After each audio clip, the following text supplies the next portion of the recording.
Good morning students. आज हम बेटा जो हमारी रिकैप्सुलेशन एक्सरसाइज थी उसके जो बाकी पार्ट्स बचे हैं उनको कंप्लीट करेंगे।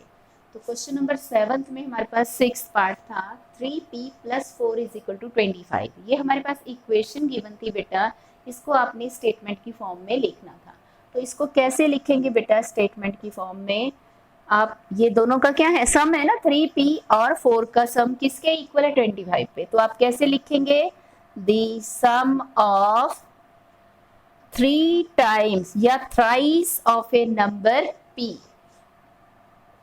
The sum of thrice of a number p and 4 is 25. The sum of thrice of a number p and 4 is 25. Next है 4p - 2 = 18। ये क्या है? डिफरेंस है किसका? 4 टाइम्स p और 2 का डिफरेंस है। कितना है? 18। इसको कैसे लिखेंगे? The difference of 4 times p, 4 times of a number p and 2 is 18। देखो समझ में आया बेटा? इसको आप ऐसे भी लिख सकते थे, 2 subtracted 2 from 4 times of a number p gives 18। वो भी हमारे पास स्टेटमेंट करेक्ट है। नेक्स्ट है p/2 + 2 = 18। इसको कैसे लिख सकते हैं? और आप देखिए, तो sum of half of a number p and 2 is 8। The sum of half a number p and the sum of half of a number p and 2 is 8। देखो आप इसको अपनी लैंग्वेज में कैसे भी चेंज करके लिख सकते हैं, पर मीनिंगफुल होना चाहिए। नेक्स्ट एक्सरसाइज 4.1 को बेटा स्टार्ट करते हैं। तो एक्सरसाइज 4.1 में फर्स्ट क्वेश्चन में आपने इक्वेशन सेट करनी है कि कैसे बनाएंगे इक्वेशन। ये जो स्टेटमेंट है इसको इक्वेशन की फॉर्म में चेंज करना है। First is Lakshmi's father is 49 years old. He is 4 times older than 3 times Lakshmi's age। तो अब देखिए बेटा, ब्रैकेट में लिख रखा है लक्ष्मी's एज को हमने क्या लेना है? y years. अगर यदि यहाँ y ईयर ना दिया हो तो आपने एज को सपोज कर लेना है, x भी ले सकते हैं। उस केस में आप कोई और अल्फ़ाबेट भी यूज कर सकते हैं। तो अब देखिए बेटा, आप इसको कैसे करेंगे? आप लक्ष्मी की एज को सपोज कर लीजिए y ईयर। तो लेट एज ऑफ लक्ष्मी की एज आपने ले ली y ईयर्स। तो उसके फादर की एज कितनी बन गई? Then age of her father कितनी बनी बेटा? देखो, जो फादर की एज गिवन है 49 ईयर्स, बट फादर जो है is 4 years older than 3 times Lakshmi's age. Lakshmi की एज का 3 टाइम्स क्या बन गया? 3y। और कितने साल बड़ा है उससे? 4 ईयर्स +4। ये किसकी एज बन गई? फादर की एज बन गई। बट गिवन फादर की एज कितनी है आपके पास? जो एज है गिवन फादर्स एज कितनी है आपके पास? 49 ईयर्स। तो दोनों एज को इक्वेट कर देंगे तो हमारे पास इक्वेशन आ जाएगी। सो इक्वेशन इज क्या बनी आपके पास? इक्वेशन दोनों एज को इक्वेट कर दीजिए। 3y + 4 = 49 is your answer. ये आपके पास इक्वेशन बन गई। दोनों एज को इक्वेट कर दिया। नेक्स्ट आइए The teacher tells the class that the highest marks obtained by a student in her class is twice the lowest marks plus 7. The highest marks is 87. तो अब देखिए हमारे पास क्या है कि उसने बोला है take lowest marks to be L. यहाँ तो उसने दे दिया ब्रैकेट में कि लोएस्ट मार्क्स को आप एल सपोज कर लीजिए, तो हाईएस्ट मार्क्स आपके पास कितने बनेंगे? देखिए बेटा, तो highest marks twice the lowest, lowest का ट्वाइस क्या बन गया 2l प्लस 7, इसको किसके इक्वेट कर देंगे 87 के। तो देखिए बेटा इसको कैसे स्टार्ट करेंगे हम, लेट लोएस्ट मार्क्स हम ले लेते हैं, lowest marks is equal to L, then highest marks आपके पास कितने बन गए, highest marks twice the lowest, lowest का डबल 2l प्लस 7, इसमें 7 प्लस कर दिया, पर हमारे पास जो हाईएस्ट मार्क्स गिवन कितने हैं, गिवन हाईएस्ट मार्क्स ये हमारे पास बेटा गिवन है 87। ये तो हमने जो L लिए थे लोएस्ट मार्क्स, उसके लिए हाईएस्ट मार्क्स आपके पास 2l प्लस 7 आए, गिवन कितने 87, दोनों को हम इक्वेट कर देंगे तो हमारे पास इक्वेशन बन जाएगी। सो इक्वेशन इज क्या बनी आपके पास, 2l plus 7 is equal to 87, यही आपका answer. Next third part, Anjali thinks a number say p, she multiplied it by 2, added 5 to the product and obtained 17 as the result।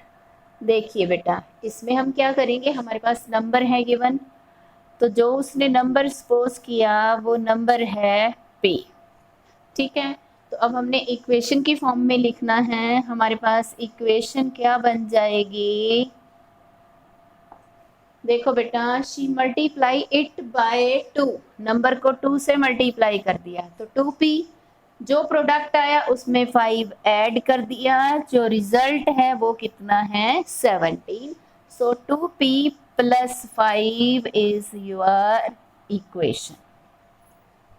Next आइए, राजू's father's is 10 years more than, next question number second, Raju's father's is 10 years more than 2 times Raju's age।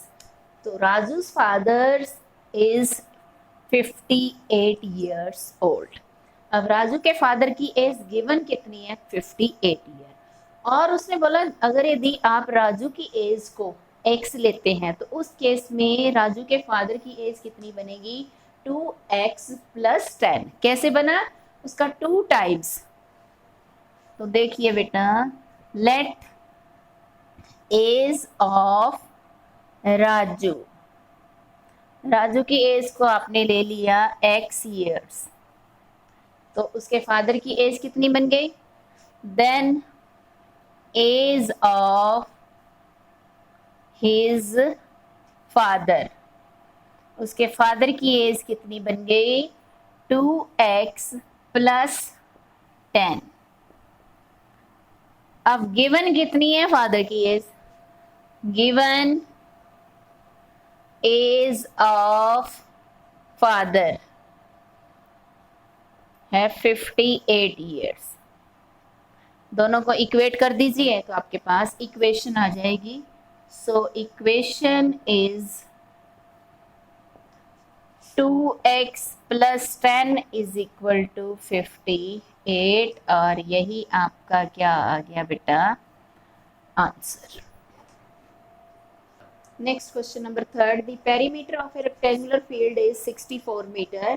The length of the rectangle is 4 meter less than 2 times the breadth.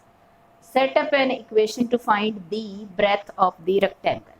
तो अब आपने क्या करना है बेटा, आपके पास breadth given नहीं है तो आपने ले ली let breadth ले ली x, तो आपके पास x क्या बना, ये मीटर, तो लेंथ कितनी आ गई आपके पास, लेंथ है जितनी ब्रेथ है उससे 4 मीटर कम, तो ब्रेथ है x, उससे 4 मीटर कम मीन्स देखिए लेंथ तो x है, x का ट्वाइस क्या बन गया 2x, इसमें से 4 माइनस करना है, -4 मीटर।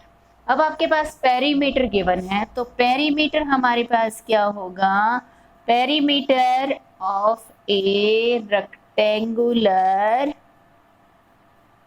फील्ड कैसे निकालेंगे, 2 इंटू लेंथ प्लस ब्रेथ। तो हमारे पास पेरीमीटर का फार्मूला क्या आता है, 2 मल्टीप्लाई लेंथ प्लस ब्रेथ। इस फार्मूले में हम वैल्यूज रख देंगे। अब आपके पास गिवन जो पेरीमीटर है देखिए वो है 64 मीटर, यहाँ रख दिया 64 इज इक्वल टू 2 इंटू, अब देखिए बेटा लेंथ आपके पास है 2x माइनस 4 और ब्रेथ कितनी है x है। अब आप क्या करोगे, 64 is equal to 2 into 2x और 1x क्या बन गया आपके पास 3x माइनस 4। अब 64 इज इक्वल टू 2 को 3 से मल्टीप्लाई कर दिया 6x, 2 को 4 से मल्टीप्लाई कर दिया माइनस का 8, और यही आपके पास क्या बन गए इक्वेशन। तो आपके पास इक्वेशन कैसे लिखेंगे, equation is 6x minus 8 is equal to 64। ये बेटा देखिए लेंथ 2x माइनस 4 क्यों आई, क्योंकि ब्रेथ को हमने x लिया, जो लेंथ है इसके ट्वाइस से 4 मीटर कम है, तो 2x माइनस 4 पेरीमीटर का फार्मूला क्या होता है 2 मल्टीप्लाई लेंथ प्लस ब्रेथ। तो 64 हमारे पास गिवन पेरीमीटर है, तो 2 मल्टीप्लाई लेंथ की प्लेस पे हमने क्या लिख दिया 2x माइनस 4 और ब्रेथ की प्लेस पे मैंने क्या लिख दिया x। अब इस पार्ट को मैंने सॉल्व कर लिया, 2x में एक x जोड़ दिया तो 3x बन गए, 3x माइनस 4। अब हमने क्या करना है, देखो इसको हम मल्टीप्लाई भी कर सकते हैं या हम इसको ऐसे भी लिख सकते हैं, इसको दूसरी साइड ले जाइए और इसको फिर सॉल्व कर लीजिए, यहाँ तक भी रिजल्ट आ सकता है। और दूसरा रिजल्ट इसका आप इसको कॉमन निकाल के भी कर सकते हैं, तो इसको यहाँ तक भी छोड़ सकते हैं। तो आपके पास 6x minus 8 is equal to 64। और दूसरे रिजल्ट को भी देखिए बेटा, इस स्टेप के बाद देखिए दोनों में से आप क्या कॉमन निकाल सकते हैं। आपने ये स्टेप लिखा है ना यहाँ, इस स्टेप को आप ऐसे भी चेंज करके लिख सकते हैं 2 इंटू 3x माइनस 4, तो 2 को इधर ले जाइए, डिवाइड में चला जाएगा 32, तो इधर आ गया 3x माइनस 4। सो इक्वेशन क्या बनेगी 3x minus 4 is equal to 32। आप इसको ऐसे यहाँ तक भी छोड़ सकते हैं और इस वे से भी कर सकते हैं। नेक्स्ट क्वेश्चन नंबर 4 में, in a school the number of girls is 60 more than the number of boys. तो जितना बॉयज का नंबर है उससे 60 जो है गर्ल्स का नंबर ज़्यादा है। तो हम क्या करेंगे, सबसे पहले बॉयज़ के नंबर को ले लेते हैं। लेट नंबर ऑफ बॉयज़, अगर यदि बॉयज़ x हैं देन नंबर ऑफ गर्ल्स क्या बन गई हमारे पास, नंबर ऑफ गर्ल्स बन गई x प्लस 60। तो अब देखिए टोटल स्टूडेंट्स कितने दिए हुए हैं आपको 450। तो आपके पास इक्वेशन की फॉर्म में करना है, तो x, अब 450 आपने टोटल बनाने हैं, बॉयज़ और गर्ल्स को प्लस करके, देखो बॉयज़ प्लस गर्ल्स ऐड हो जाएंगी तो हमारे पास क्या बनेगा, टोटल स्टूडेंट्स बनेंगे बेटा। तो अब देखिए x plus 60 is equal to 450, x plus x 2x plus 60 is equal to 450। यही हमारी क्या आ गई इक्वेशन। तो इक्वेशन इज यहाँ तक भी छोड़ सकते हैं, आगे 2 कॉमन निकाल के भी कर सकते हैं। तो आपके पास क्या बना, equation is, this is equation, यही आपकी इक्वेशन है एंड दैट्स ऑल।